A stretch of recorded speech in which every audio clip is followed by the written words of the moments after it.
तो very much welcome to all of you everybody. Thank you for joining webinar session. आज का जो हमारा सेशन है how to attempt JEE mains, how to attempt JEE mains test paper, how to attempt JEE Mains mock paper, or how to make your habit of attempting test paper very effective। आज का हमारा ये webinar का session है।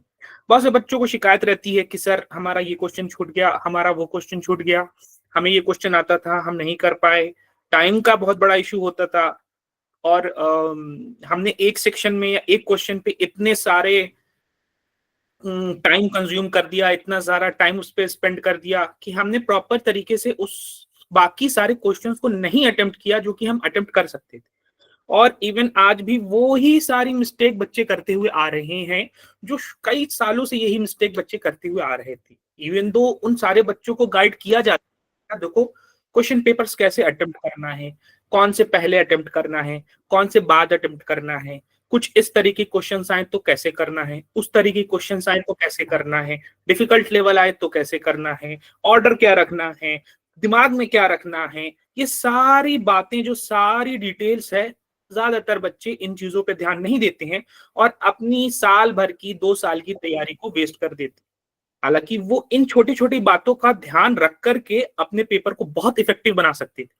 तो अगर मैं कहूं कि कुछ ज्यादा परसेंटेज तो आपकी तैयारी का बहुत रोल रहता है एग्जाम देने में, लेकिन कुछ परसेंटेज जो होता है एग्जाम का अटेम्प्ट करने में, वो इस बात पे भी डिपेंड करता है कि आप कैसे एग्जाम को दे रहे हो, आप कैसे एग्जाम को अप्रोच कर रहे हो, क्या रहा है वो बच्चों का जिन्होंने एग्जाम दिया इस अप्रोचेस के साथ और वो क्लियर कर गए और आज वो आईआईटीज और एनआईटीज में अपने कोर्सेज को कंप्लीट कर रहे हैं। बहुत इंडिया की टॉप यूनिवर्सिटीज, इंडिया की टॉप इंजीनियरिंग कॉलेज में mechanical, electrical, civil, electronics, computer science के साथ अपनी इंजीनियरिंग कंप्लीट कर, जो कि सारे के सारे आज हमारे जितने बच्चे हैं सबका ड्रीम कॉलेज यही है कि हम इंडिया के टॉप आईआईटीज और टॉप एनआईटीज में जाएं और वहां पे अपने लिए एक सीट स्कोर करें, अपने पेरेंट्स को प्राउड करवाएं और अपने सोसाइटी को प्राउड करवाएं और अपने लिए भी लाइफ में कुछ बेहतर कर पाएं।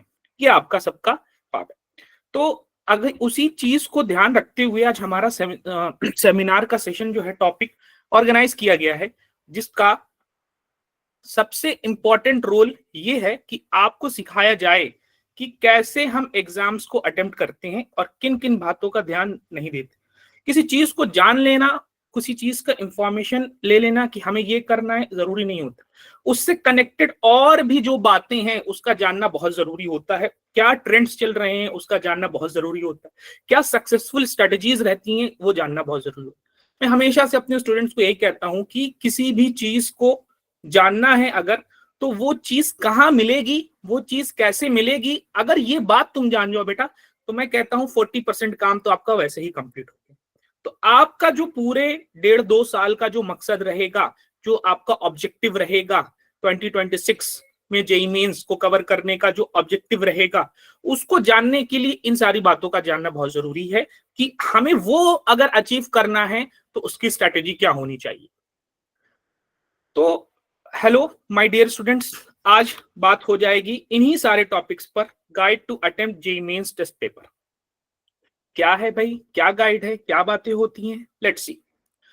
सबसे पहले तो इंट्रोडक्शन की बात मैं कर दूं कि बहुत से बच्चों को इंट्रोड्यूस करना बहुत जरूरी है जेईई मेंस के एग्जाम के साथ, क्योंकि उनमें से बहुत से ऐसे बच्चे हैं जो नहीं जान रहे हैं कि व्हाट इज प्रॉपरली, ज्यादातर तो बच्चे जान रहे होंगे, इन केस कोई बच्चा नहीं जान रहा है तो उनके लिए, और जो बच्चे जान भी रहे हैं उनके लिए भी हमें एक इंट्रोडक्शन तो जरूरत है कि ये जेईई मेंस है क्या। JEE mains joint entrance examination one of the most competitive exam है जो कि टेक्निकल कॉलेजेस में एडमिशन के लिए, इंजीनियरिंग कॉलेजेस में एडमिशन के लिए कंडक्ट कराया जाता है। और प्रेस्टिजियस इंजीनियरिंग इंस्टीट्यूट जैसे कि IITs, Indian institute of technologies, national institute of technologies और भी अदर टॉप इंस्टीट्यूशंस में अगर आपको एडमिशन लेना है तो उसके लिए आपको ये कॉम्पिटिटिव एग्जाम क्लियर करना होगा। इसके 2 पार्ट्स हैं, एक जेईई मेंस है और एक जेईई एडवांस है। अब आगे आप इसमें देखोगे कि क्या क्या इसका ओवरव्यू है, पेपर पैटर्न है, सीट्स अवेलेबिलिटीज है, ये सारी चीज। Good evening sir. Good evening बेटा। ये क्या क्या सीट्स की अवेलेबिलिटीज हैं आईआईटीज में और एनआईटीज में। बात करें एग्जाम डिटेल्स की, name of the exam you guys already know, जिसको हम कहते हैं joint entrance exam JEE mains, सभी को पता है। कोई इशू नहीं। कंडक्ट कौन कराता है? इसको कंडक्ट कराता है national testing agency, NTA. NTA है जो इस पूरे सारे एग्जाम की जिम्मेदारी संभालता है। एग्जाम की फ्रीक्वेंसी पहले तो एक साल में एक हुआ करती थी, लेकिन अभी लास्ट कुछ, मैं पहले बहुत पहले की बात बता रहा हूं, एक साल में एक हुआ करती थी, लेकिन लास्ट की कुछ ईयर्स में ऐसा हो गया है कि अब आप एक साल में 2 अटेम्प्ट दोगे जेईई मेंस के लिए। एक अराउंड जनवरी दोगे, दूसरा अराउंड अप्रैल दोगे, अप्रैल में। मोड ऑफ एग्जामिनेशन सभी बच्चों को पता होना चाहिए कि ये online based computer based test होता है। ऑनलाइन कंप्यूटर बेस्ड टेस्ट होता है, जिसको हम शॉर्ट फॉर्म में सीबीटी टेस्ट बोलते हैं, कंप्यूटर बेस्ड टेस्ट। एग्जाम की ड्यूरेशन क्या रहेगी? 3 आवर की ड्यूरेशन है, और यही 3 आवर आपके वो 1.5-2 साल की जो मेहनत है डिसाइड करेंगे। इसी 3 आवर में आपको एक तरीके से वॉर लड़ने जाना है, क्वेश्चन पेपर से जंग लड़ने जाना है और जीत करके आना है। यही 3 वो घंटे हैं जिसके लिए इतने टाइम से आप मेहनत करोगे और करते हुए अभी तक आ रहे हो। नंबर ऑफ मार्क्स की बात करें तो टोटल 300 मार्क्स है। 300 मार्क्स में आपको स्कोर करना है। जो बच्चे 300 ले आएंगे सर, 300 ले आएंगे उनके लिए तो मैं बहुत ज्यादा खुश रहूंगा। जो बच्चे 300 कम भी लाएंगे उनके लिए भी मैं बहुत खुश रहूंगा। मार्किंग स्कीम की बात करें तो ये बहुत ध्यान नहीं रखते हैं बहुत सारे बच्चे, इनको पता नहीं होता है। जो फर्स्ट टाइम किसी कॉम्पिटिटिव एग्जाम में बैठेंगे उनको ये बात पता होनी चाहिए कि ये आपका रेगुलर जो बोर्ड्स के एग्जाम्स होते हैं वैसा नहीं है टेस्ट। इसमें आपको हर सही आंसर पे 4 मार्क्स और हर गलत आंसर पे 1 मार्क्स कट होगा। यानी कि पॉजिटिव मार्किंग की 4 है और नेगेटिव मार्किंग की -1 है। इस बात का बहुत ध्यान रखना है। और ऐसा नहीं है कि नहीं आ रहा है क्वेश्चन तो सब के सब आप टिक करके चले आओ। आप सोच रहे हो कि अरे क्वेश्चन आया है कुछ तो टिक करके चले ही आते, ये काम नहीं करना है। इस चीज को बिल्कुल ध्यान में रखना है, दिमाग में रखना है कि भैया पॉजिटिव मार्किंग तो है 4, लेकिन साथ में नेगेटिव मार्किंग भी है। तो अगर आपको नहीं आ रहा है कोई क्वेश्चन, आप 100% श्योर हो कि भाई ये मुझे बिल्कुल नहीं आ रहा है, तो कोई भी आंख बंद करके टिक करने की जरूरत नहीं है, ये आपका उल्टा नुकसान करावेगा। टोटल नंबर ऑफ क्वेश्चंस की बात करें तो 75 क्वेश्चंस आपको अटेम्प्ट करने को रहते हैं। 25 क्वेश्चंस फिजिक्स, 25 क्वेश्चंस केमिस्ट्री और 25 क्वेश्चन मैथ से अटेम्प्ट करना होता है। 25-25-25 की लड़ाई। मैं फिजिक्स का टीचर हूं, मैं उस 25 क्वेश्चन की तैयारी करवाऊंगा। आप लोगों को तैयारी करवाया भी है थोड़ी, और अपकमिंग टाइम में, अपकमिंग मंथ्स में और टिल जनवरी 2026 एंड अप्रैल 2026 तक फिजिक्स की जिम्मेदारी मेरी, केमिस्ट्री की जिम्मेदारी केमिस्ट्री के टीचर्स की, और मैथ की जिम्मेदारी मैथ के टीचर की। नंबर ऑफ अटेम्प्ट्स की बात करें तो आप 6 अटेम्प्ट दे सकते हो टोटल। एक साल में आप 2 अटेम्प्ट, उसके अगले साल 2 अटेम्प्ट और उसके अगले साल 2 अटेम्प्ट। लेकिन ये जो अटेम्प्टिंग होगा वो 3 साल का कॉन्जिक्यूटिव होना चाहिए। ऐसा नहीं है आपने 2025 में एक अटेम्प्ट दिया, 26 में छोड़ दिया, फिर 27 में, फिर 28 में आप दे सकते हो। नहीं, आप अगर 2025 में एलिजिबल हो तो 2025 में दे सकते हो, 26 में दे सकते हो और 27 में दे सकते हो। ये आप अटेम्प्ट करने के लिए एलिजिबल हो कॉन्जिक्यूटिव ईयर्स में। अच्छा, पहला अटेम्प्ट स्टार्ट कब हो सकता है? जिस साल आप क्लास 12 पास करोगे वो आपका पहला अटेम्प्ट ईयर हो सकता है। आप लोग अभी 11th क्लास में हो, 11th क्लास के एग्जाम्स दे रहे हो। 12th क्लास के एग्जाम्स या 12th क्लास पास कब करोगे? 2025 में। आपका पहला अटेम्प्ट होगा 2025 में। दूसरा अटेम्प्ट अगर आप दोगे, मैं तो चाहूंगा कि आप सभी का, जितने सारे हमारे सारे स्टूडेंट्स बैठे हैं, सभी का एग्जाम 2025 में ही क्लियर हो जाए, कवर हो जाए, और सब प्रेस्टिजियस इंस्टीट्यूट, इंजीनियरिंग इंस्टीट्यूट में अपनी एक एक सीट अवेल कर लें, एक एक सीट सिक्योर कर लें किसी भी ब्रांच में। लेकिन अगर किसी ने ड्रॉप लेने की कोशिश की तो वो नेक्स्ट ईयर 27 में, और उसके बाद भी किसी ने अगर सोचा कि हम उसके बाद भी दें, किसी ना किसी प्रॉब्लम की वजह से, किसी ना किसी इश्यूज की वजह से, तो वो 2028 में दे सकता है। यानी कि यहाँ पर जितने बच्चे मौजूद हैं वो 26 में, 27 में और 28 में एग्जाम दे सकते हैं। ये 3 ईयर्स अटेम्प्ट करने की पॉसिबिलिटीज हैं, आपके पास चांसेस हैं। सर अगर ड्रॉप लेने के बाद भी 3 कॉन्जिक्यूटिव ईयर्स में दे सकते हैं क्या बेटा? सर ड्रॉप लेने के बाद भी 3 कॉन्जिक्यूटिव ईयर्स में 6 अटेम्प्ट्स होते हैं। ऑल द क्वेश्चंस जो भी आपके डाउट्स है बेटा, आप उन डाउट्स को लिख लो, और लास्ट सेशन के लास्ट में आप मुझसे सारे डाउट क्वेश्चंस कंप्लीट करेंगे जितने भी बच्चे हैं। अगर मैं सीट्स इंफॉर्मेशन की बात करूं बेटा, तो नंबर ऑफ आईआईटीज जो आपका ड्रीम है, टोटल कितने हैं? 23 आईआईटीज हैं Indian institute of technology, total 23। NITs की बात करें थोड़ा उससे ज्यादा 31 एनआईटीज हैं, national institute of technology. Seats की बात करें तो 23 आईआईटीज में अराउंड 16,000 सीट्स हैं, जिसमें से एक आपको सिक्योर करना है अपने लिए। और एनआईटीज की बात करें तो उसमें अराउंड 23,000 सीट्स हैं, जिसमें से एक आपको सिक्योर करना है अपने लिए। उसके अलावा भी कुछ गवर्नमेंट फंडेड टेक्निकल इंस्टीट्यूट्स होते हैं, जीएफटीआईज होते हैं, जिसमें आप अपने लिए एक सीट सिक्योर कर सकते हो और प्रेस्टिजियस यूनिवर्सिटी या प्रेस्टिजियस इंस्टीट्यूट या प्रेस्टिजियस कॉलेज में आप अपने लिए एक सीट प्रोटेक्ट कर सकते हो, सेव कर सकते हो। तो टोटल अराउंड इन सारे आईआईटीज, एनआईटीज और गवर्नमेंट फंडेड टेक्निकल इंस्टीट्यूट की टोटल सीट्स अराउंड हो जाती है कितनी? 50,000, 50,000 के अराउंड सीट्स हो जाती है। और यही इन्हीं 50,000 सीट्स में आपको एक सीट अपने लिए सिक्योर करना है। आज के सेशन में हम बात क्या क्या करेंगे बेटा, ये बहुत इंपॉर्टेंट चीज है। क्या क्या बात करेंगे, क्या इंपॉर्टेंट है इसके अंदर कि एक्शनेबल्स बिफोर एग्जाम्स, एग्जाम का पैटर्न क्या है, कट ऑफ क्या है, डिफरेंट कैटेगरीज, क्योंकि आप में से बहुत से बच्चे जनरल कैटेगरी में, बहुत से ईडब्ल्यूएस, बहुत से आप में ओबीसी, बहुत से एससी, बहुत से एसटी में और बहुत से पीडब्ल्यूडीज में भी आते होंगे। क्या क्या एक्शनेबल्स हैं, क्या क्या एग्जाम का पैटर्न कैटेगरीज है, अटेम्प्ट कैसे करना है, one of the main focus point today का, आज का एग्जाम की आज की गाइडलाइंस क्या क्या होगी, एग्जाम देने की गाइडलाइंस जिस दिन एग्जाम होंगे, और इंपॉर्टेंट टिप्स क्या क्या होंगी आपको पेपर अटेम्प्ट करते हुए। 2-3 इंपॉर्टेंट पॉइंट्स तो बहुत ज्यादा इंपॉर्टेंट, बहुत ज्यादा नेसेसरी, जो आपको आज के सेशन से अपनी लाइफ में वैल्यू ऐड करके जाना है और अपकमिंग टेस्ट में उसको अप्लाई करना है, यूज करना। बात करें जेईई मेन एग्जाम पैटर्न की, वही सेम चीज। ड्यूरेशन कितना? 180 मिनट्स का ड्यूरेशन। 75 क्वेश्चंस अटेम्प्ट करने हैं। उन 75 क्वेश्चन में से 25 फिजिक्स, 25 केमिस्ट्री और 25 मैथ्स हो। और उस 25 फिजिक्स के क्वेश्चन में से 20 क्वेश्चन होंगे बेटा एमसीक्यू, मल्टीपल चॉइस क्वेश्चन, और 5 क्वेश्चन होंगे न्यूमेरिकल, आपको सॉल्व करना है और वैल्यू एंटर करना है। उसी तरीके से केमिस्ट्री में 20 एमसीक्यू, मल्टीपल चॉइस, एक आंसर टिक करना है और 5 क्वेश्चंस न्यूमेरिकल वैल्यू होंगे, सॉल्व करना है, आंसर पुट करना है। और सेम चीज मैथमेटिक्स के लिए करना है। तो अब आपके दिमाग में आ गया है एक ओवरव्यू कि क्वेश्चंस का पैटर्न क्या होगा, टाइप क्या होगा। हर सेक्शन में 2 टाइप के क्वेश्चन, एक मल्टीपल चॉइस, एक एनवीक्यू न्यूमेरिकल वैल्यू क्वेश्चन, और +4 की मार्किंग और -1 की मार्किंग इनकरेक्ट होने पर। कट ऑफ, यहां से इंपॉर्टेंट पॉइंट शुरू होता है जिसका आपको ध्यान रखना है कि कैसे हमें कट ऑफ क्लियर करने हैं और क्या कट ऑफ रहा है, क्या ट्रेंड रहा है। कट ऑफ क्लियर करोगे नहीं तो आप एग्जाम में डिस्क्वालीफाई हो जाओगे।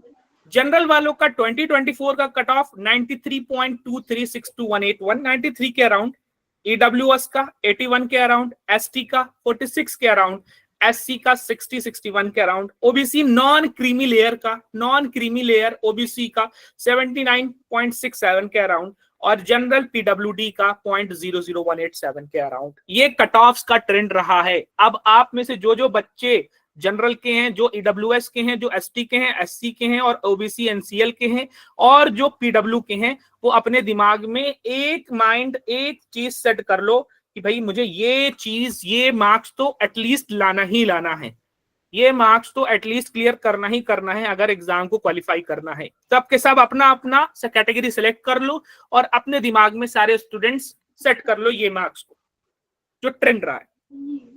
मार्क्स और परसेंटाइल की बात करें कि मार्क्स और परसेंटाइल का क्या मामला रहा है, तो अगर आप 281 से 300 के बीच स्कोर करते हो जेईई मेंस में, तो आपका परसेंटाइल 99.999 से लेके 100 के बीच में आएगा, जो कि काफी अच्छा है। 271 से 80 के बीच में करोगे तो ये परसेंटाइल उससे थोड़ा सा कम हो जाएगा। 263 से 270 के तो थोड़ा सा और कम हो जाएंगे लास्ट के डिजिट्स। तो जैसे जैसे आप मार्क्स का रेंज कम करते जाओगे, परसेंटाइल का वैल्यू कम होता जाएगा। अगर कोई बच्चा 201 से 210 मार्क्स के लिए ला रहा है, जो कि आपका 10वीं या 11वीं रो में देख रहे हो, तो 99.79 परसेंटाइल से लेके 99.84 परसेंटाइल तक की वैल्यू आप स्कोर कर लो। तो जो भी बच्चे हैं अगर वो ये 200 से 210 के बीच में वैल्यू लाते हैं, तो वो 99.79 से लेके 99.84 के बीच परसेंटाइल स्कोर कर लेंगे। और जो आगे लाएंगे 211 से 220 के बीच में वो और अच्छा स्कोर करेंगे। 220 बेटा प्लीज माइक,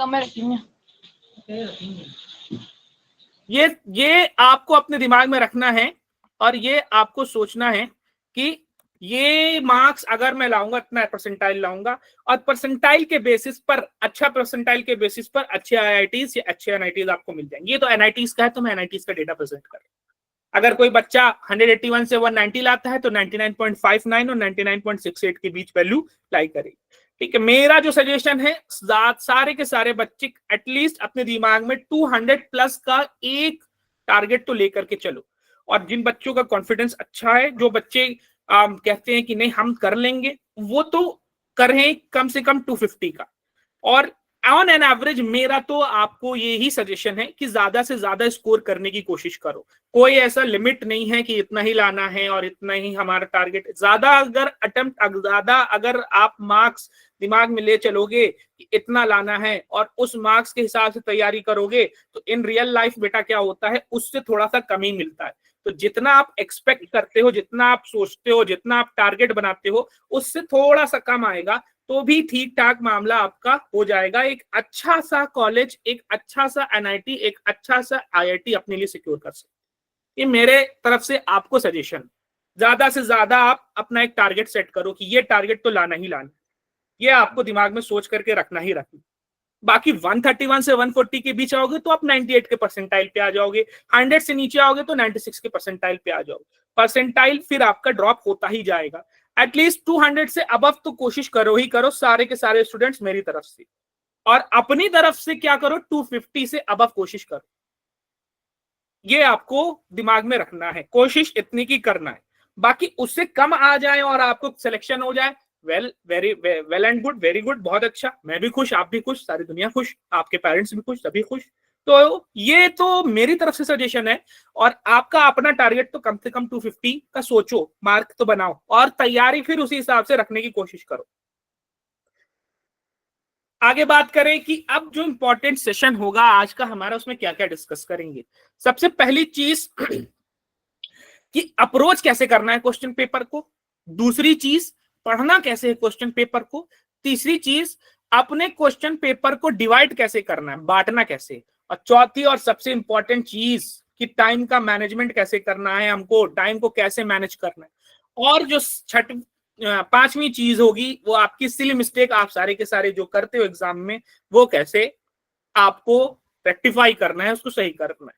ये कुछ 5 इंपॉर्टेंट पॉइंट्स मेरी तरफ से आप लोगों के लिए, एक गिफ्ट, एक valuable addition, valuable points, valuable quantity आपकी लाइफ में, आपके एग्जाम में ऐड करो। सबसे पहले तो भैया काम हो जाओ, क्योंकि आपके सारे के सारे क्या हो, JEE aspirant. Keep calm, you are a JEE aspirant. पहला पॉइंट क्या समझना है हमको आज के सेशन में, कि अप्रोच कैसे करना है क्वेश्चन पेपर में। मुझे लगता है 80 to 90% बच्चे इस चीज को नहीं ध्यान देते। सबसे पहली चीज जो आपको करना है कि give 5 minutes to each section, read carefully. आपको फिजिक्स को 5 मिनट देना है उन 25 क्वेश्चंस को ढंग से पढ़ने के लिए। पढ़ना ही नहीं, ढंग से पढ़ना है, अच्छे से, ताकि आपके दिमाग में एक पूरा स्केच बन जाए। 5 मिनट आप केमिस्ट्री को दो और 5 मिनट आप मैथ्स को दो। अगर कोई 4 मिनट दे सकता है तो 4 मिनट दो। अगर कोई 3 मिनट में सफिशिएंटली समझ सकता है तो 3 मिनट दो। लेकिन एक स्टैंडर्ड तो बना लो कि भाई 4 मिनट से 5 मिनट तक का मुझे रीडिंग करना ही करना है। कुछ बच्चे क्या करते हैं, क्वेश्चन पेपर आया, पहला क्वेश्चन सॉल्व करना शुरू करते हैं, दूसरा क्वेश्चन सॉल्व करना शुरू, और वो फंस के रह जाते हैं। पूरे 3 घंटे का एक स्ट्रेटेजी बन नहीं पाती है। 2 घंटे 2.5 घंटे के बाद समझ में आता है कि अरे मैंने तो गलत कर दिया, मुझे इस तरीके से नहीं करना चाहिए था। और बाद में जाके जब वो पेपर अपना उठा के देखते हैं एग्जाम के बाद, पीछे के क्वेश्चंस इतने इजी थे कि तो मैं देख करके कर देता, और वो अपना सारी मेहनत वेस्ट कर देता। ये नहीं करना है तुमको। सबसे पहले सारे क्वेश्चंस में ओवरव्यू कर लेना है, सारे क्वेश्चंस के थ्रू पढ़ लेना है, सबसे इंपॉर्टेंट स्टेप पढ़ लेना है। तो समझ में आ जाएगा कि किस सेक्शन पे पहले रीच करना है, किस में बाद में रीच करना है, किस में कितना टाइम देना है। तब एक आपके दिमाग में एक स्केच बन जाए। दूसरी चीज, अगर अटेम्प्ट करने जा रहे हो तो कौन सा सब्जेक्ट पहले अटेम्प्ट करें। कोशिश करो कि केमिस्ट्री अटेम्प्ट करें, क्योंकि केमिस्ट्री में मेमोरी बेस्ड वाली चीज ज्यादा होती है और कैलकुलेशंस भी होते हैं, लेकिन केमिस्ट्री में मेमोरी बेस्ड और बहुत ज्यादा कैलकुलेशंस नहीं। कैलकुलेशंस होते हैं लेकिन फिजिक्स एंड मैथ्स के कंपैरेटिवली में वो थोड़ा सा इजी हो जाता है कि आप वो देख करके और रंग याद बता दिया भाई इस केमिकल का क्या रंग है, या कोई भी इस टाइप की इक्वेशन आ गई फटाक से बता दिया कि अच्छा इस इक्वेशन का ये नाम है, वो थोड़ा सा आसान हो जाता है। आपका मकसद ये नहीं होना है कि हमको सारे क्वेश्चंस को अटेम्प्ट करना है, सारे क्वेश्चंस को गो थ्रू करना है, मतलब सारे क्वेश्चंस का एकदम से लड़के भिड़ के काट पीट के आंसर दे देना, नहीं। आपका ये अटेम्प्ट नहीं होना चाहिए, आपका अटेम्प्ट ये होना चाहिए कि मुझे स्कोर करना है, वो एक बार जो है उसको बार को पार करना है। उस बार को, उस लिमिट को पार करने के लिए चाहे मैं केमिस्ट्री के थ्रू जाऊं, चाहे मैं फिजिक्स के थ्रू जाऊं, चाहे मैं मैथ्स के थ्रू जाऊं, चाहे मैं इजी क्वेश्चंस के थ्रू जाऊं, चाहे मैं मॉडरेट क्वेश्चंस के थ्रू जाऊं, मुझे अचीव करना है वो चीज, ये आपके दिमाग में सेट होना चाहिए। यही नहीं सेट होता ज्यादातर बच्चों के एग्जाम में, वो सोचते हैं भाई हमने 1 साल मेहनत किया है, 1.5 साल मेहनत किया, तो अभी क्यों नहीं हो रहा है मेरे से, होना क्यों नहीं चाहिए, और वो ईगो सेटिस्फैक्शन में क्वेश्चन को सॉल्व करने बैठे। नहीं, ये नहीं कर। आपका शुरू से गोल ऑब्जेक्टिव रहा है कि वो बार, वो लिमिट, वो नंबर, वो मार्क्स स्कोर करना है, और वो कैसे भी करना है, ये दिमाग में होना चाहिए। ठीक, उसके बाद आप आओ फिजिक्स और मैथ्स के बीच। केमिस्ट्री को अटेम्प्ट कर लो, 25 क्वेश्चन जितने हो रहे हैं अटेम्प्ट कर लो, जितने नहीं हो रहे लीव फॉर लेटर। फिर उसके बाद ज्यादा कोशिश ये करो कि एक ही राउंड में सारे के सारे क्वेश्चंस प्रॉपर ढंग से डिटेल डीपली घुस के सारे क्वेश्चंस को प्रॉपरली डीपली गो थ्रू करके सारे क्वेश्चंस को प्रॉपरली आप अटेम्प्ट करो। सेकंड राउंड में ज्यादा एक्सपेक्टेशंस नहीं रखा करो। उसके बाद आ जाओ फिजिक्स में, वही सेम काम करो, पढ़ो, सारे क्वेश्चंस जितने हो रहे हैं अटेम्प्ट करो, एक ही अटेम्प्ट में कोशिश करो ज्यादा से ज्यादा करने। और उसके बाद मैथ्स में आ जाओ। उसके बाद मैथ्स और फिजिक्स में थोड़ा जंप करने की कोशिश करो, क्योंकि मैथ्स एंड फिजिक्स में कैलकुलेशंस का ज्यादा रहता है, तो जितने इसमें हो जा रहे हैं फिजिक्स में हो जा रहे हैं, क्लिक करके टिक करके आगे बढ़ो मैथ्स में। मैथ्स में जितने हो जा रहे हैं टिक करके क्लिक करके आगे बढ़ो। इतने में ही आपका 2 आवर्स से ज्यादा टाइम तो हमको लगता है कंप्लीट हो जाएगा। 2 आवर 15 मिनट का टाइम आपका कंप्लीट हो जाएगा। फिर उसके बाद वापस से फिजिक्स में आ जाओ, जो बचे हुए थे मार्क फॉर रिव्यू थे उसको देख लो, फिर वापस से मैथ्स में आ जाओ, बचे हुए थे मार्क फॉर रिव्यू। एक सेशन जंपिंग वाला आप फिजिक्स से केमिस्ट्री कर लो, पॉसिबल हो तो 2 सेक्शन कर लो, एक सेक्शन ही एनफ, सेशन ही एनफ। फिर वापस से आप क्वेश्चन में आ जाओ केमिस्ट्री में जितना आप रिव्यू कर रहे थे, फिर वापस से फिजिक्स या मैथ्स जो भी आपको पहले पसंद आ रहा हो, फिर वापस से जंप। ये जंपिंग करते ही रहना है, तो ओवरऑल आपको समझ में आता जाएगा कि कौन सा करें कौन सा करें कौन सा करें जो हमारे उस लेवल को, उस बार को पहुंचा दे। ये दिमाग में रखना है, एक जगह अटकना बिल्कुल नहीं। दूसरा हमारा क्या होना चाहिए, क्वेश्चन पेपर को रीड कैसे करते हैं। सबसे पहले उन क्वेश्चंस को मार्क कर लो या दिमाग में बना लो कि भैया जो नॉन कैलकुलेटिव है और मेमोरी बेस है, सबसे पहले वो क्लिक करना है, वो टिक करना है, वो चूज करना है ऑप्शन, क्योंकि वो मेरा बहुत कम टाइम लेगा, फटाक से मेरा स्कोर का बार, जो स्कोर की वैल्यू है, मार्क्स जो है बढ़ा देगा। तो जो मिल रहा है फटाफट उसको ले लो, जो मुश्किल लग रहा है, जो टाइम ले रहा है, उसके पीछे मत भागो प्लीज। यही बच्चे करते हो, ये काम मत करो। पहले ये करो जितना स्कोर कर सकते हो, जितना सिक्योर कर सकते हो इस सेक्शन में, मेमोरी बेस्ड में और नॉन कैलकुलेटिव में, उतना स्कोर कर लो, उतना अपना बैक फिल कर लो। रीडिंग क्वेश्चन, जब रीड करो क्वेश्चंस के, तो कभी कभी ऐसा होता है बेटा कि ऑप्शंस जो होते हैं ना वो आपको जवाब देते हैं खुद ही। ऑप्शंस देख के समझ में आ जाता है कि ये तो कुछ अलग ही ऑप्शंस है, इन ऑप्शंस को देख के ही समझ में आ जा रहा है कि ये कैसे करना है, या इस ऑप्शंस को देख के समझ में आ जा रहा है कि अरे ये वाला क्वेश्चन तो मैंने पढ़ा था ऑलरेडी, उसी पे पैटर्न पे ये क्वेश्चन आया है, उस हिसाब से ये ऑप्शन टिक होगा, ये ऑप्शन करेक्ट होगा। ऑप्शंस पे भी नजर मारा करो। और बहुत बार ऐसा होता है आपका आंसर किसी और टर्म में आता है, आपका आंसर आ रहा है 10 मीटर पर सेकंड स्क्वायर और या 5 मीटर पर सेकंड स्क्वायर आ रहा है, फॉर एग्जाम्पल दे रहा हूं, और आंसर जो दिया हुआ है वो दिया हुआ है g/2। तो आप सोच रहे हो यार ये क्या है, मैं तो 5 ला रहा हूं और g/2 आ रहा है। आप थोड़ा सा कंफ्यूज हो जाओगे, वहां पे नर्वस हो जाओगे, तो आप परेशान हो जाओगे कि 5 क्यों नहीं आ रहा है, जबकि वो सामने ही आंसर दिया रहता है। आपका आंसर आ जाएगा 30√2, वो उन्होंने आंसर दिया होगा 60/√2। आप परेशान हो जाओगे 30√2 क्यों नहीं आ रहा है, क्यों नहीं आ रहा है। अरे भाई ऑप्शंस में 60/√2 दिया हुआ है, उसको सॉल्व करोगे 30√2 आ जाएगा।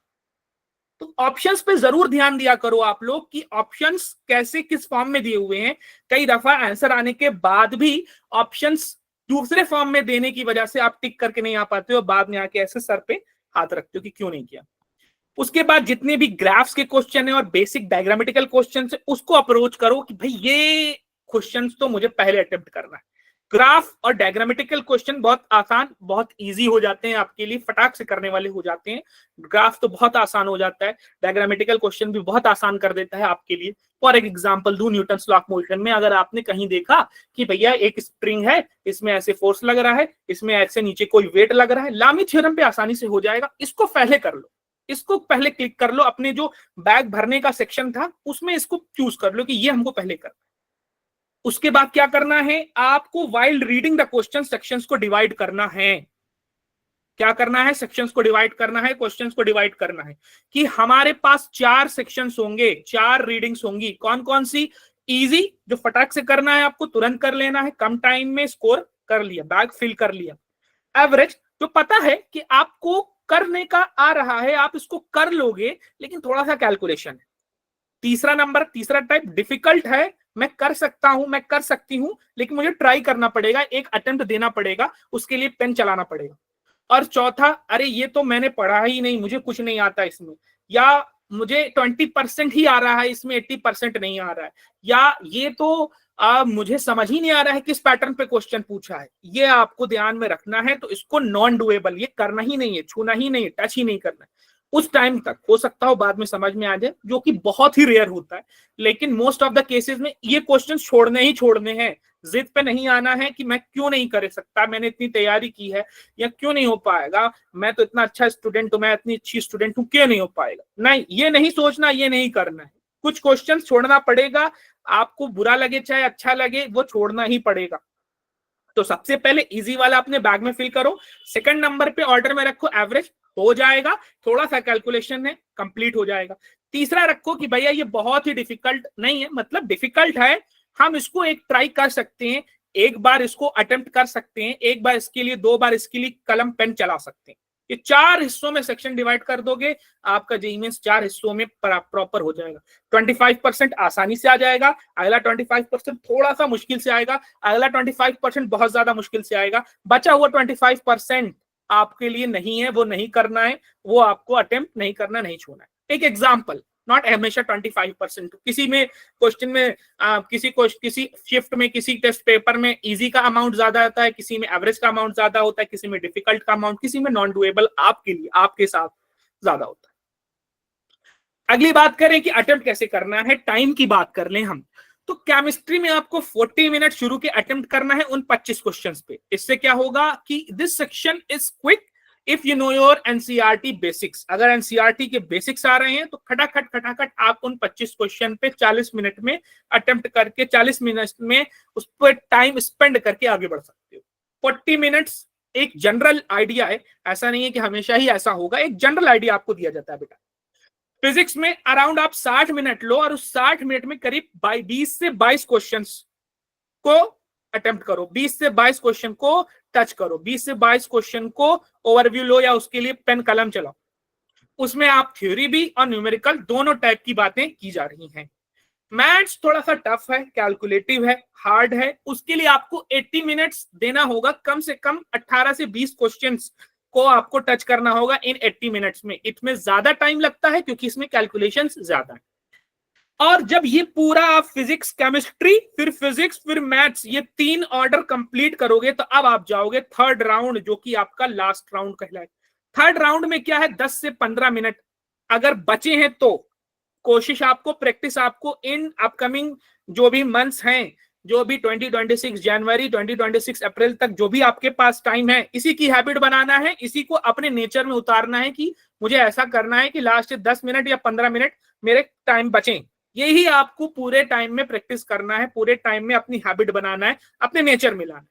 आप 1 टाइम क्रॉस चेक कर लो कि आपने करेक्ट ऑप्शन लिया है कि नहीं लिया है, या आपने कोई सिली मिस्टेक की है कि नहीं की है, या आपको कोई क्वेश्चन आ रहा था, आपके दिमाग में है कि यार ये तो इतना इजी है, मैं कर लूंगा, और आपके दिमाग में कि मैंने कर लिया है, लेकिन इन एक्चुअल, इन रियल वो आपने नहीं किया। ये सारी चीजें आपको देखना होगा जो लास्ट के 10 से 15 मिनट में है। इससे आपके पूरे अटेम्प्ट का, पूरे क्वेश्चन पेपर का प्रूफ रीडिंग हो जाएगा कि आपने क्या क्या किया है, क्या क्या सही, क्या क्या गड़बड़। तो आप एक सेटिस्फाइड लेवल पे हो सकते हो कि भाई जितना मैंने, मुझसे हो सका था, अपना 100% बेस्ट देके और अटेम्प्ट को 100% प्रूफ रीड करके मैंने क्वेश्चन को फाइनली सबमिट कर दिया, टेस्ट पेपर को फाइनली सबमिट कर दिया। अगली बात करें सिली मिस्टेक की बेटा, कि सिली मिस्टेक्स क्या क्या होती हैं।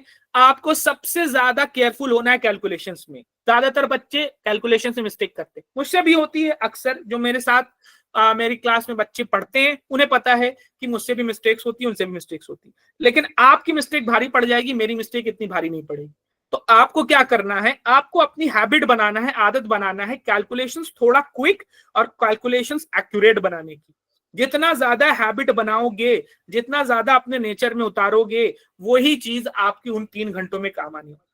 वहां पे मत सोचना कि हम वहां पे कैलकुलेशन अच्छा कर लेंगे, वहां पे मत सोचना कि वहां पे हम तेजी से कैलकुलेशन कर लेंगे। नहीं, अपना नेचुरल स्पीड को अच्छी बनाना है, अपनी नेचुरल कैलकुलेशन को अच्छा बनाना है। वहां पे मत सोच करके बैठना कि हम वहां जाएंगे वहां अच्छा करेंगे, कभी जिंदगी में नहीं। जब आप यहां अच्छा करोगे तो वहां भी अच्छा करोगे। तो आपका डेली लाइफ के डेली प्रैक्टिस में आपका कोशिश यही होनी चाहिए कि हमारे नेचर में आ जाए ये चीज कि कैलकुलेशन सही हो, हमारे नेचर में आ जाए ये चीज कि कैलकुलेशन फास्ट एंड क्विक हो, जो कि टाइम आपका बचाए, सही भी हो क्विक भी हो, ये दोनों आपके नेचर में आ जाए। दूसरी क्या है, make sure the answer and question number is aligning. कभी कभी क्या हुआ, आपने क्वेश्चन नंबर 23 का सॉल्व किया, आंसर बी आ गया और सामने स्क्रीन पर क्वेश्चन नंबर 24 था, आपने ध्यान नहीं दिया, बी पे टिक किया, क्लिक किया और आगे बढ़ गए ना। ये नहीं करना है। तो जब भी आप अटेम्प्ट करो तो एक नजर देख लो कि वही क्वेश्चन का आंसर मैं टिक कर रहा हूं कि किसी और क्वेश्चन का आंसर टिक कर रहा हूं।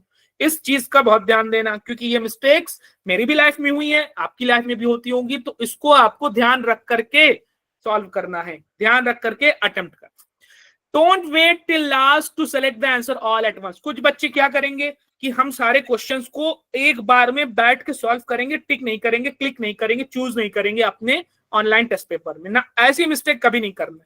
आप क्वेश्चंस करो, टिक कर लो, या 2-2 का सेट या 3-3 का सेट बना लो कि भैया 3 क्वेश्चंस कर लिया, अब उन 3 क्वेश्चंस को मिला के सेट करके हमने टिक कर। ये भी बेटर ऑप्शन नहीं, सबसे बेस्ट है कि सॉल्व किया, आंसर आया, एट द मोमेंट हमने उसको क्या कर लिया, सिलेक्ट कर लिया कि ये आंसर है, मिला लिया कि भैया क्वेश्चन नंबर 4 का आंसर ये है तो यही है। ऐसा नहीं है क्वेश्चन नंबर 4 का आंसर है, सामने क्वेश्चन नंबर 5 खुला है और गलत कर दिया ना, ये नहीं करना। ऑल सारे आंसर लास्ट में बैठ के 10 मिनट में हम फिल करेंगे ना, ये कभी नहीं करना। आपको अपने रफ वर्क को बहुत ज्यादा मेसी मत करना। मेसी करने का मतलब ये इधर भी मिक्स कर दिया, उधर भी मिक्स कर दिया और कैलकुलेशंस इधर भी हैं उधर भी, मिस हो गई और कुछ इंपॉर्टेंट इंफॉर्मेशन चाहिए थी वो मिल ही नहीं रही, गलत कर दिया आपने, इधर का उधर वैल्यू इधर की इधर डाल दिया, गड़बड़ कर। नहीं, थोड़ा सा हैबिट ये बनाओ, अपनी नेचर में ये डालो कि कैलकुलेशंस थोड़ा क्लियर रहे ताकि आपको पढ़ने में आसानी रहे। ठीक है, आप अपने लिए पढ़ रहे हो, अपने लिए कर रहे हो, तो अपनी आदत अच्छी बनाओ, अपने वैल्यूज को सॉल्व करने को साफ करने की हैबिट बनाओ। जब साफ लिखोगे, साफ समझ में आएगा तो साफ दिमाग चलेगा और साफ कैलकुलेशन करोगे। जस्ट 1 मिनट बेटा।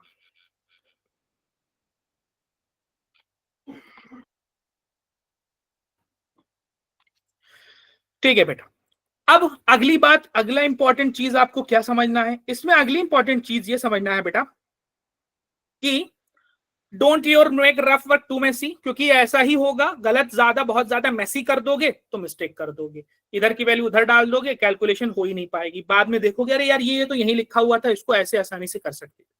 अगली चीज क्या है, always give a look two options while attempting any question. जब भी क्वेश्चन अटेम्प्ट करने जाओ या पढ़ने जाओ ना बेटा, तो एक बार ऑप्शंस पे जरूर नजर मार लेना। कई बार आंसर ऑप्शंस खुद चीख चीख के बताते हैं कि मेरा आंसर ये होगा, इसका आंसर ये होगा, ये चीज कई बार वो बताते हैं, तो ऑप्शंस पे जरूर नजर मार लिया करो। जैसे अभी मैंने एग्जांपल दिया ना, आपका आंसर आ रहा है 30√3, आपका आंसर आ रहा है 30√3 या 30√2 आ रहा है, और उन्होंने एग्जाम आंसर दिया है 60/√2। ये चीज का बहुत ध्यान देना कि ऑप्शंस क्या दे। 30√2 आ रहा है, उन्होंने ऑप्शन दिया है 60/√2। आप करते रह जाओगे करते रह जाओगे, कभी भी आपका आंसर सही नहीं आए। तो एक बार ऑप्शंस पे जरूर मार लिया करो नजर कि वो किस फॉर्म में आंसर चाह रहा है, तो आपको लास्ट कहां पहुंचना है, किस फॉर्म में पहुंचना है वो आसानी हो।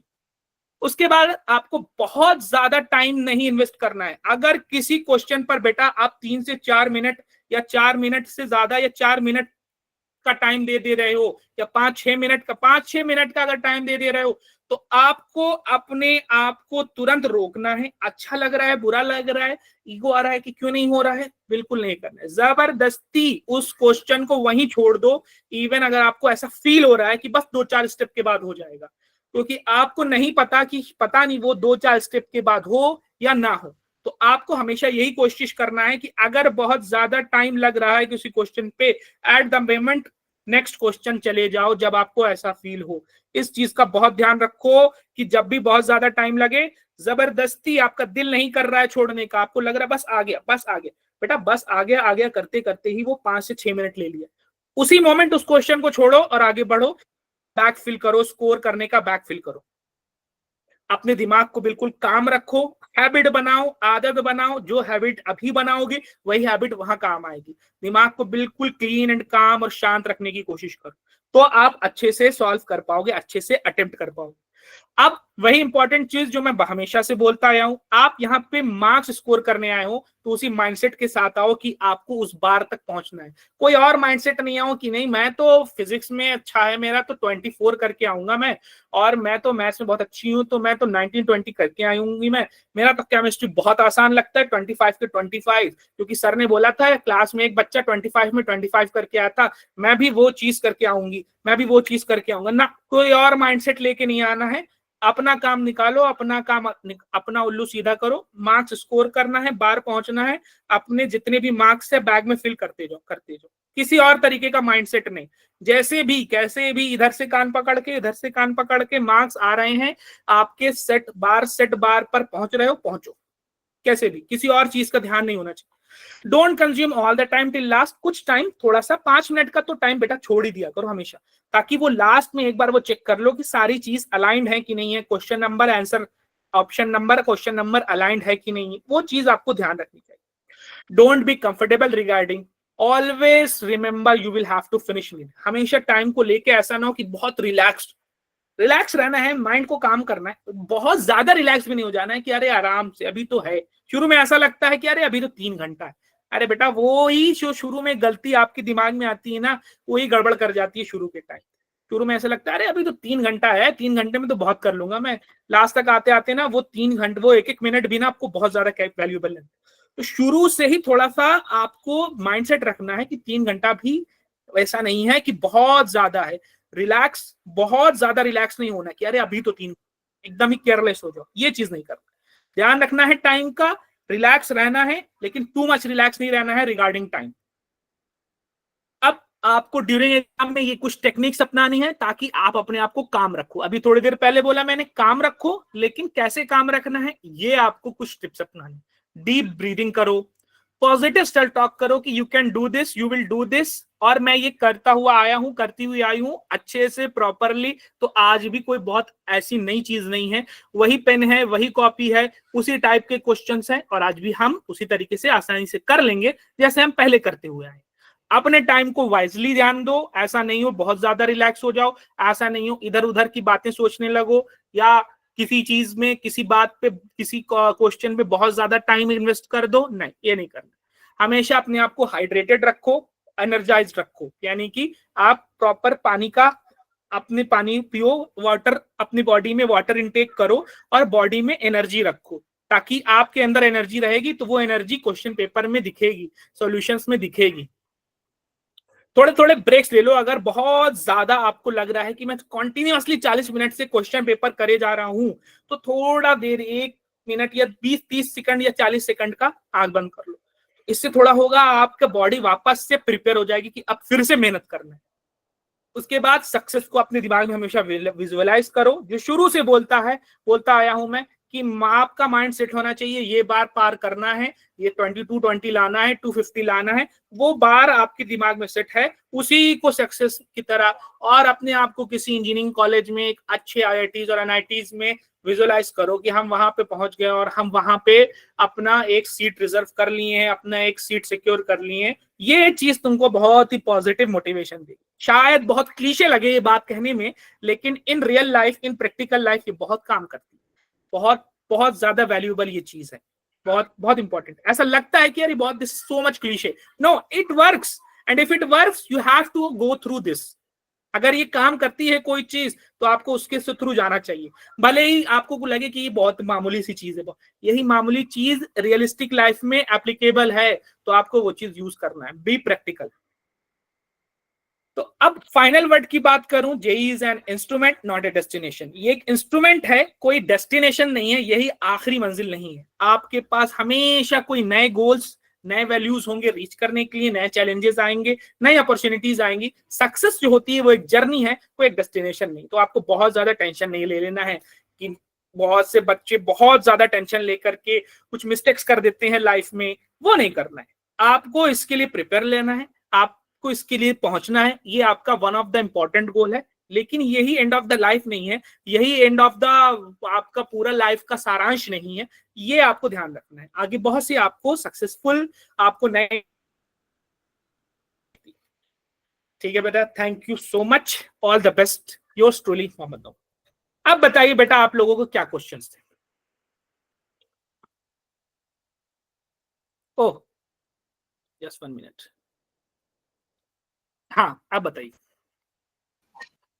सर, वो कॉन्जिक्यूटिव ईयर्स वाला समझाना एक बार। कॉन्सिक्यूटिव ईयर्स क्या है? अभी आप 2026 में 12th क्लास का एग्जाम दोगे तो 2026 में आप जेईई मेंस अटेम्प्ट दे सकते हो, उसके बाद 2027 में दे सकते हो, उसके बाद 2028 में दे सकते हो, 29 में नहीं दे सकते आप, 30 में नहीं दे सकते आप। सर जैसे अगर हम 2026 को दे ही ना एग्जाम, तो उसके बाद भी सिर्फ हमारे पास 2 ही साल बचते हैं। हाँ सिर्फ 2 साल बचेंगे, 27 एंड 28, सिर्फ 2 साल। टोटल कितने एडवांस में कितने रहने पड़ेंगे? क्या बेटा?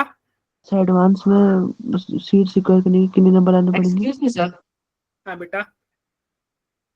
सर जो शिमला में बुला रहे हैं सर उसमें क्या होगा? बेटा I don't know about that. Advance के भी भाई बेटा कट ऑफ मार्क्स एक वैल्यूएबल सेट है, बहुत ज्यादा तो नहीं है। यहाँ पे अभी डेटा तो नहीं है, तो I will provide you data later, अभी मेरे पास डेटा नहीं है। हाँ बेटा। सर टोटल कितने अटेम्प्ट हम ले सकते हैं जेईई के? जेईई के टोटल 3 अटेम्प्ट्स हैं। अटेम्प्ट्स 3 का मतलब अब 3 ईयर है, टोटल 3 साल है। 3 साल में टोटल 6 अटेम्प्ट है। फॉर एग्जाम्पल अभी 11th में हो आप और 12th में जाओगे, 2026 में 12th का एग्जाम दो, तो 2026 में आप 2 बार एग्जाम दोगे, जनवरी 2026, अप्रैल 2026।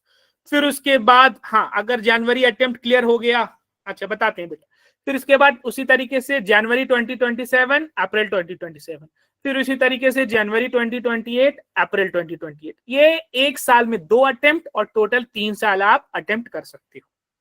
उसके बाद बच्चों ने क्वेश्चन पूछा है, बहुत अच्छे क्वेश्चन पूछे हैं कि और जनवरी और अप्रैल अटेम्प्ट दोनों देना नेसेसरी नहीं, कोई दोनों देना नेसेसरी नहीं है।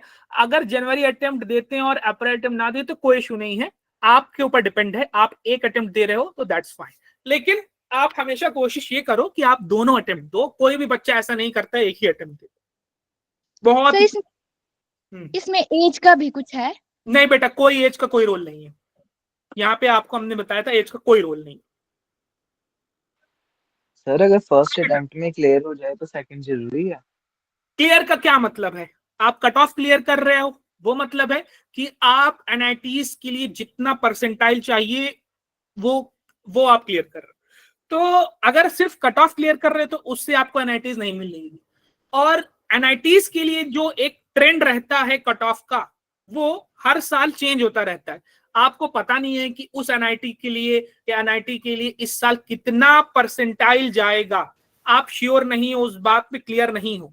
तो पहले अटेम्प्ट में आप कैसे बोल सकते हो कि I am sure, I am fine, I can secure the seat, I can secure the NIT.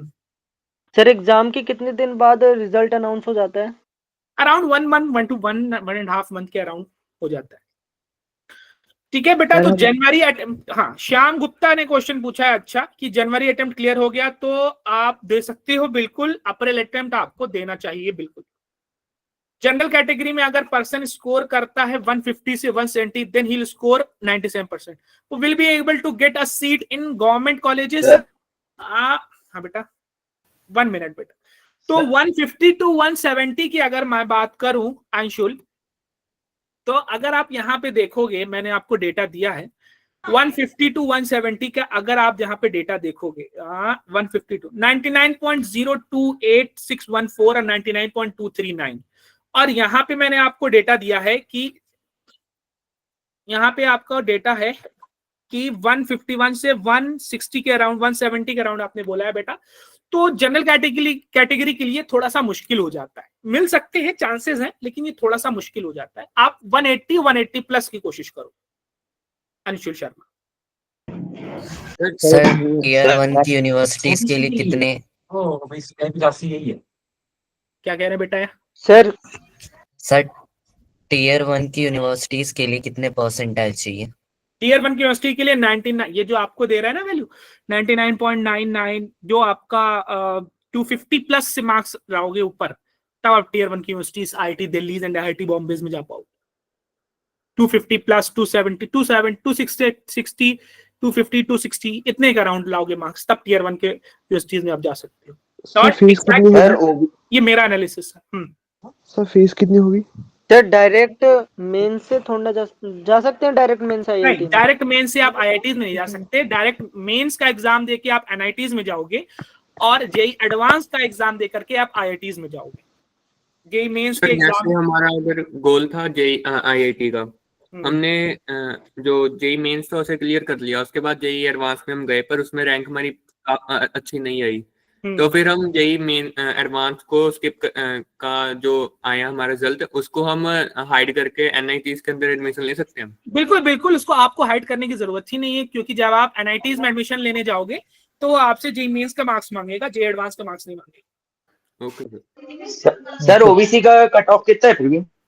Cut off की बात कर रहे हो कि एनआईटीज में पहुंचने के लिए एक जनरल जो मार्क्स चाहिए उसकी बात कर रहे हो ध्रुव? सर मतलब फिर भी नॉर्मल मार्क्स किसी भी गवर्नमेंट उसके लिए। अच्छा, किसी जीएफटीआईज में जाने के लिए या एनआईटीज में जाने के लिए ओबीसीज में आपको अराउंड 150 के अराउंड मार्क्स आपको सिक्योर करना चाहिए, 150-60। सर जैसे जबलपुर में भी जेईसी है, वो अच्छा है सर एनआईटी से कि एनआईटी जैसा? क्या बेटा? सर जेईसी ज्यादा सही है कि एनआईटी? भाई जेई एक एग्जाम है बेटा, दो पार्ट में। नहीं सर जेईसी कॉलेज का नाम? हाँ सर जेईसी कॉलेज। आप देखो बेटा, कॉलेज तो 23 आईआईटीज हैं और 31 एनआईटीज हैं। मुझे एग्जैक्ट कंपैरिजन सारे कॉलेजेस का आई डोंट नो एग्जैक्ट कि किसका कितना बेटर है, क्या नहीं बेटर है, लेकिन अगर जेईसी की बात और आईआईटी की बात कर रहे हो तो कौन से आईआईटी की बात कर रहे हो उस पर भी डिपेंड कर रहा है। आईआईटी दिल्ली की बात कर रहे हो, आईआईटी मुंबई की बात कर रहे हो, कानपुर की बात कर, तो इनसे बेस्ट तो कोई नहीं है। दिल्ली, मुंबई, कानपुर, रुड़की हो गया, ये सारे बहुत बेस्ट आईआईटीज में। अगर इसमें जाने को मिल रहा है तो definitely you should go for this, otherwise कोई न्यू आईआईटी है। हाँ बेटा? तो फीस स्ट्रक्चर की बात कर, फॉर्म भरने की। सॉरी, कट ऑफ का मतलब क्या होता है सर? कट ऑफ का मतलब क्या होता है? कट ऑफ होता है कि आप अगर 100 मार्क्स, अगर 300 मार्क्स में से 105 मार्क्स ला रहे हो, कट ऑफ 105 है, तो 105 मार्क्स पे लाके आप एग्जाम क्वालिफाई कर गए, एग्जाम पास कर गए। 105 से नीचे आए तो एग्जाम पास नहीं कर, ये आपकी होता है। सर एग्जाम फॉर्म भरने की फीस? फॉर्म भरने की फी अराउंड 1000 रुपीज रहती है। फॉर्म भरने की फी पूछ रहे हो तो अराउंड 1000 रुपीज रहती है, 1000 रुपए, 1500 रुपए। सर एसटी के लिए कितने नंबर लाने होंगे आईआईटी और एनआईटी के लिए? हाँ, एससी एसटीज के लिए थोड़ा सा कम नंबर लाने होंगे उनका। अराउंड मैं आपको आइडिया दे दूं, 120 130 के अराउंड एससी एसटीज में आराम से हो जाएगा, बहुत आराम से।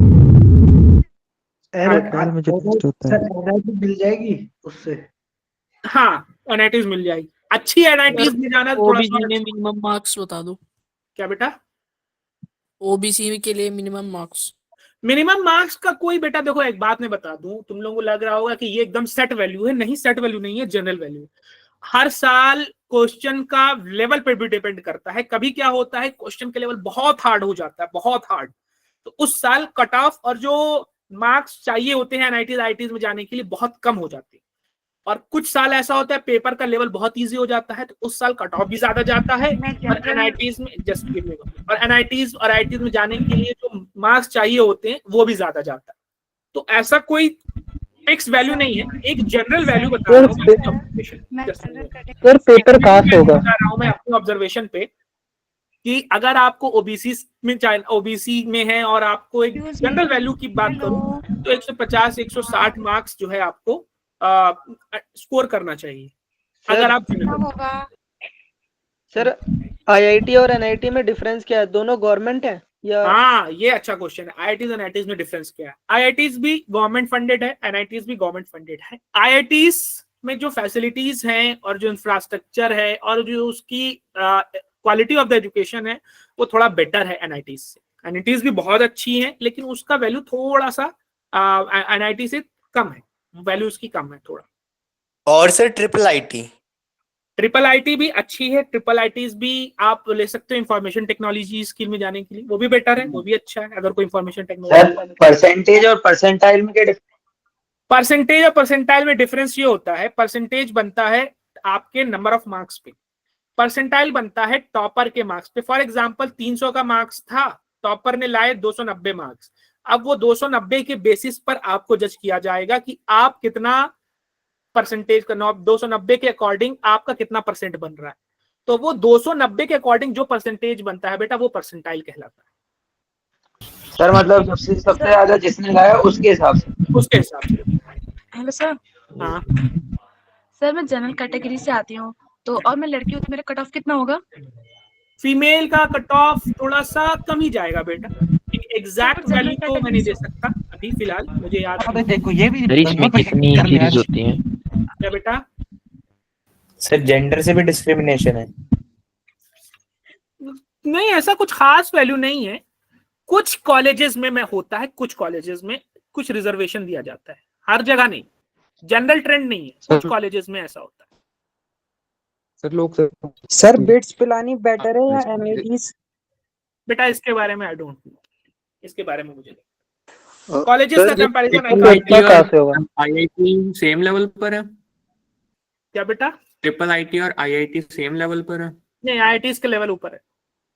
तो अगर हमें इंफॉर्मेशन ये जाना होगा तो आईआईटी बेहतर रहेगी कि ट्रिपल आईटी? किस में जाना होगा? Information technology. ये तो अगर आपको आईआईटी मुंबई दिल्ली कानपुर मिल रहा है तो डेफिनेटली आप कोशिश करो आईआईटी मुंबई दिल्ली में जाने की, बेटर ही हो। माय पर्सपेक्टिव, माय ओपिनियन है, हो सकता हो किसी का ओपिनियन डिफर करता हो, ये मेरा ओपिनियन है। सर इसमें पैकेज का क्या मतलब है सर? हाँ बेटा। सर नेक्स्ट एग्जाम कब है? सर मतलब किसी ब्रांच के लिए किसी भी कॉलेज में किसी भी ब्रांच के लिए कट ऑफ कितना चाहिए, ये कैसे पता चलेगा सर? ये ऐसे कभी पता नहीं चलता, जब ये एडमिशंस हो जाते हैं तब पता चलता है। तो लास्ट ईयर का ट्रेंड उठा के देखा जाता है कि लास्ट ईयर आपकी क्वालिफिकेशन क्या है? सर आप आईआईटी से हो? नहीं बेटा, मैं आईआईटी से नहीं हूँ, मैं गवर्नमेंट फंडेड टेक्निकल इंस्टीट्यूट से हूँ, जीएफटीआई से हूँ, लेकिन मैं आईआईटी से नहीं हूँ। Thank you sir. हाँ, उसमें बता दूं मैं कि अलग अलग होता है। किसी कॉलेज में, एक मिनट, किसी कॉलेज में देखा जाएगा कि कंप्यूटर साइंस के लिए ज्यादा मार्क्स चाहिए, फिर उसके बाद कह सकते हो मैकेनिकल सिविल के लिए या इलेक्ट्रिकल के लिए कम मार्क्स चाहिए, इलेक्ट्रॉनिक्स के लिए ज्यादा मार्क्स चाहिए, जो आजकल का ट्रेंड चल रहा है। जब किसी जमाने में इन कोर ब्रांचेस के लिए ज्यादा मार्क्स चाहिए होते हैं, कंप्यूटर सिविल के लिए कम मार्क्स चाहिए होते हैं, तो वो अलग अलग कॉलेज का अपना अलग अलग ट्रेंड होता है बेटा, वो कोई फिक्स वैल्यू नहीं है कि इतना बता जा सकता। ठीक है, तो अलग अलग कॉलेज का अपना अपना अलग ट्रेंड होता है। हो सकता हो किसी साल ऐसा हुआ हो कि भाई मैकेनिकल में ज्यादा बच्चों ने एडमिशन लिया, किसी साल हो सकता है इलेक्ट्रिकल ने। आजकल के ट्रेंड में ज्यादातर कंप्यूटर साइंस में बच्चे कोशिश करते हैं एडमिशन लेने की, तो आजकल का जो ट्रेंड बता रहा हूँ तो उनके लिए कट ऑफ ज्यादा होता है, कंप्यूटर साइंस के लिए कट ऑफ ज्यादा होता है, बाकी ब्रांचेस के लिए कट ऑफ थोड़ा सा कम होता है। हाँ बेटा। सर कितने चांस रहते सर जेडब्ल्यू देने के? क्या बेटा? सर कितने चांसेस रहते हैं देने के? कितने चांसेस रहते हैं आप बताए तो आप अपने 12th के साथ उस ईयर दो बार अटेम्प्ट दे सकते हो, जनवरी और अप्रैल में। 12th के नेक्स्ट ईयर आप दे सकते हो जनवरी और अप्रैल में, और उसके भी नेक्स्ट ईयर जनवरी और अप्रैल में 2 अटेम्प्ट दे सकते हो। तो हर साल 2 बार आप अटेम्प्ट कर सकते हो और उस सर, 2 में सर से और अगर best मैं जितने बार अगर मतलब लास्ट की तरह जैसे पहले दूसरे में फिर और उसमें होगा ये कि उन 2 में से जो बेस्ट आपका वैल्यू होगा, जो बेस्ट मार्क्स होगा, वो कंसीडर किया जाए। हाँ बेटा। सर मतलब टॉप 4 ब्रांच कौन कौन से हैं? ऐसा कोई जनरल पर्सपेक्टिव नहीं है, वो डिपेंड करता है आपका इंटरेस्ट किस में है। आपको कंप्यूटर साइंस में इंटरेस्ट है, आप उसमें चले जाओ, किसी का इलेक्ट्रिकल में इंटरेस्ट है, उसमें चले जाओ, मैकेनिकल में, उसमें चले जाओ, सिविल में हो जाए। कोई टॉप 4 ब्रांच किस बेसिस पे कह रहे हो कि उसमें रिसर्च ज्यादा हो रही है, उसका स्कोप बहुत ज्यादा बढ़ रहा है, फ्यूचरिस्टिक ज्यादा है, किसके बेसिस पर है? तो वो सर, ऐसा मतलब कोई सर जिसकी डिमांड ज्यादा हो अभी आज के टाइम पे। डिमांड किसके बेसिस पे ज्यादा हो? रिसर्च में डिमांड ज्यादा हो, मार्केट में डिमांड ज्यादा हो, कॉमर्शियल डिमांड, मार्केट पे। मार्केट में डिमांड। अभी मैं कह सकता हूँ कि computer science is doing better. मेरा अपना ऑब्जर्वेशन है बेटा, डिफर कर। हाँ, computer science is doing. Advance की प्रिपरेशन और जेई मेंस की प्रिपरेशन में कैसे डिफरेंस है और क्या हाँ, ये बहुत अच्छा क्वेश्चन पूछा भाई आर्यश ने। जेई एडवांस और जेई मेंस की प्रिपरेशन में सबसे इंपॉर्टेंट डिफरेंस ये है कि जेई मेंस में ना आप एक एक कॉन्सेप्ट सीखते हो, ठीक है? आपने सीख लिया भाई, रिलेटिव मोशन सीख लिया, आपने एनएलएम सीख लिया, आपने विस्कोसिटी का कॉन्सेप्ट सीख लिया। अब जेई एडवांस में क्या होता है ना, उन कॉन्सेप्ट्स का प्रैक्टिकल एप्लीकेशन पे दे दिया जाता है। प्रैक्टिकल एप्लीकेशन का मतलब उसमें कई सारी प्रैक्टिकल वैल्यूज ऐड करके दे दी जाती हैं और अब आप उसको बेसिस पे लगाओ। या दूसरे लफ्जों में कहूं कि उसमें 3-4 कॉन्सेप्ट मिला के एक क्वेश्चन में दे दिया जाए, तो आप 3-4 कॉन्सेप्ट मिला के एक क्वेश्चन को सॉल्व करने की कोशिश कर रहे हो, तो वो लेवल हो जाता है, की डिफरेंस हो जाता है जेई मेंस और जेई एडवांस के टफनेस के बेसिस। आप पूरे साल जेई मेंस में एक एक सिंगल टॉपिक सीखते हो, फिर जब जेई एडवांस की तैयारी में जाते हो उन कॉन्सेप्ट्स को मिक्स करके, इन कॉन्सेप्ट्स को इंटीग्रेट करके लगाना सीखते हो। इसमें एनएलएम भी लगा दिया, इसमें वर्क पावर एनर्जी भी लगा दिया, इसमें वेक्टर्स भी लगा दिया, इसमें कुछ और डेटा दिया हो तो फ्रिक्शन भी लगा, बहुत सारे कॉन्सेप्ट एक साथ मिला के लगा दी। तो ये काम करते हो आप इसमें।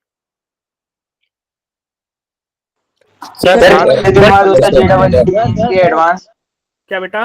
सर एडवांस कितने दिन बाद होता है मेंस के? अराउंड मई में हो जाएगा।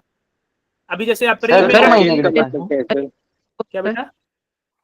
सर सर एडवांस मात्र देने के 2 लिए महीने डिफरेंस का मतलब क्या है? 1% एट अ टाइम। हाँ बेटा। सर नॉर्मल इंजीनियरिंग और आईआईटी के इंजीनियरिंग में क्या फर्क है? क्वालिटी का फर्क है बेटा। इंफ्रास्ट्रक्चर अच्छा है, सारे टूल्स अच्छे हैं, फैकल्टीज की क्वालिटीज अच्छी है, और जो वहाँ का एनवायरनमेंट है वो अच्छा है, चांसेस अपॉर्चुनिटीज अच्छी हैं। बहुत बड़ा ये सब कुछ फर्क हो जाता है। सर एडवांस के लिए कोर्स अलग लेना पड़ेगा? एडवांस के लिए को तैयारी थोड़ा डिफिकल्ट करनी पड़ेगी। अलग से कोई कोर्स क्या मतलब?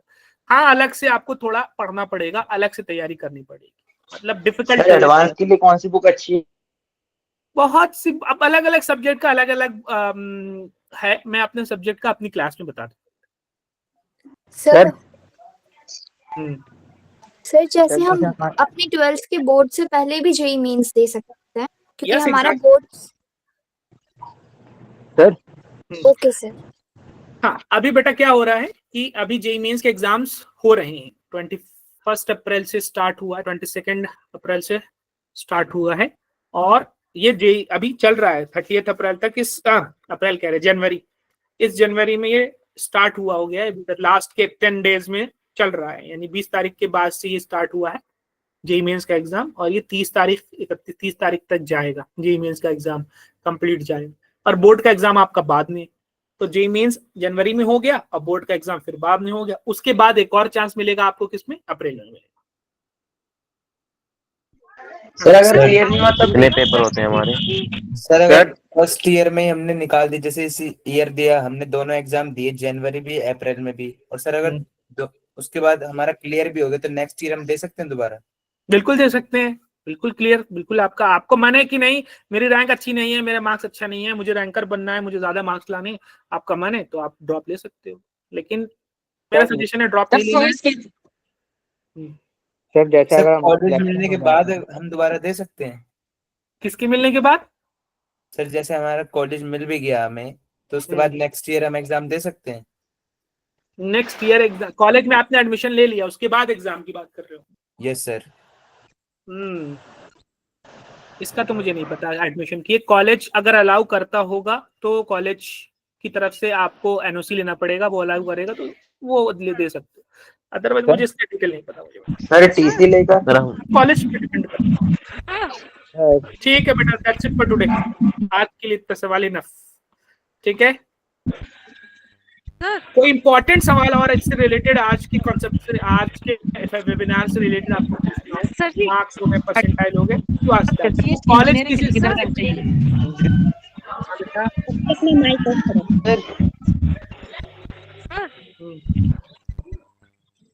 हाँ बोलिए बेटा।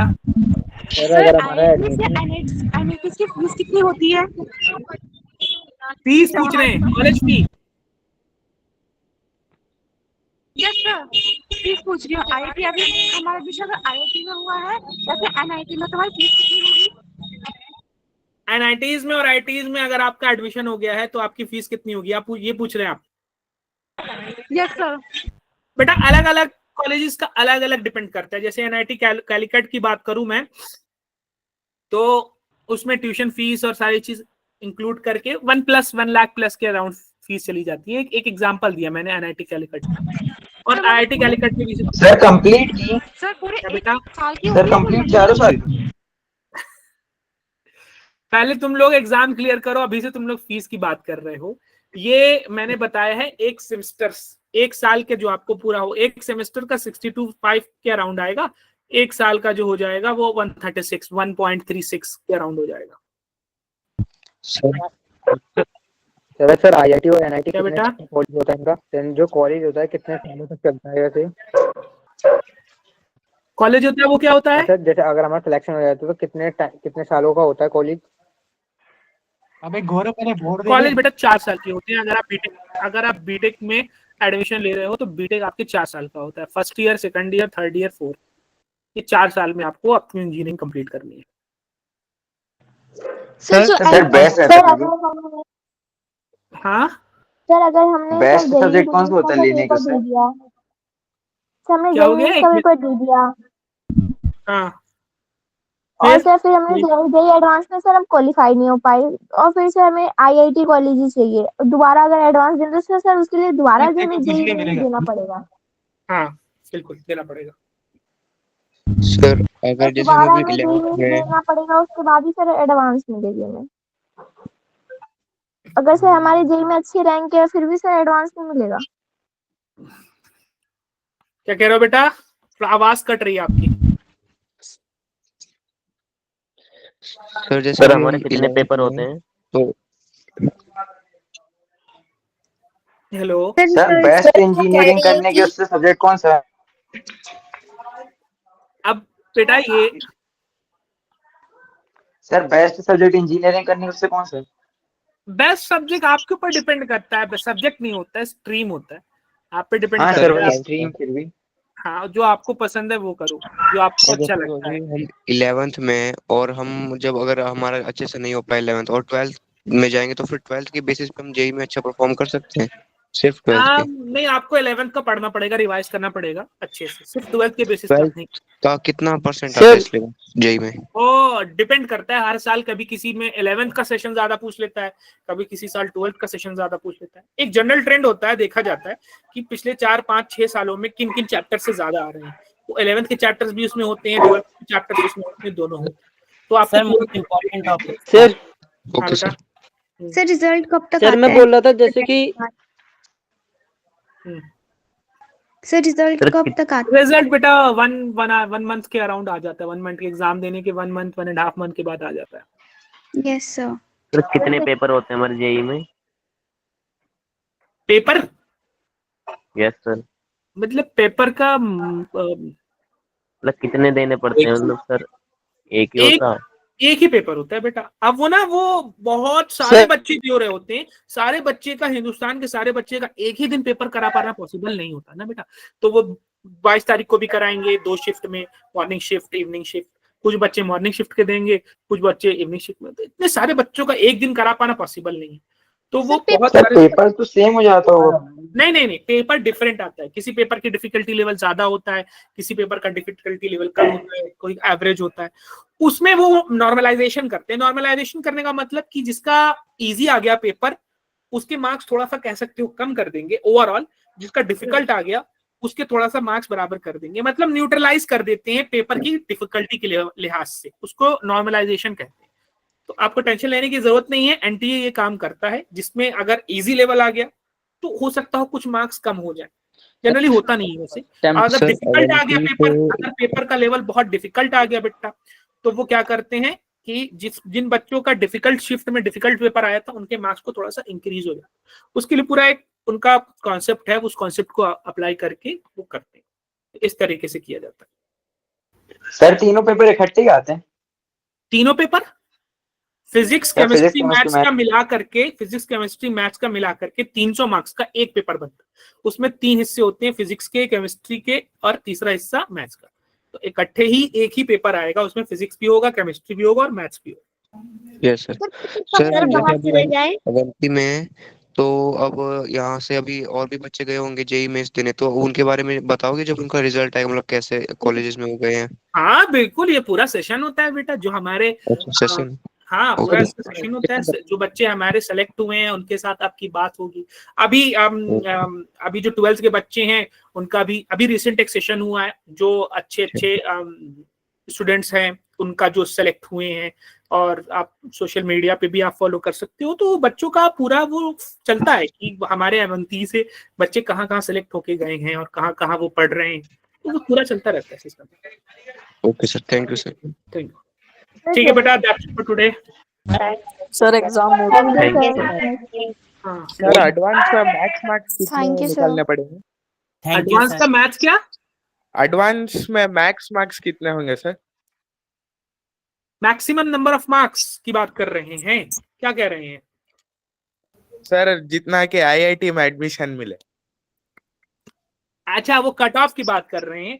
वो बेटा डिपेंड करता है कि क्वेश्चन की डिफिकल्टी क्या है। अब अभी का ट्रेंड तो मैं एग्जैक्टली बता नहीं सकता, अभी डेटा भी मेरे पास एग्जैक्टली ट्रेंड है नहीं।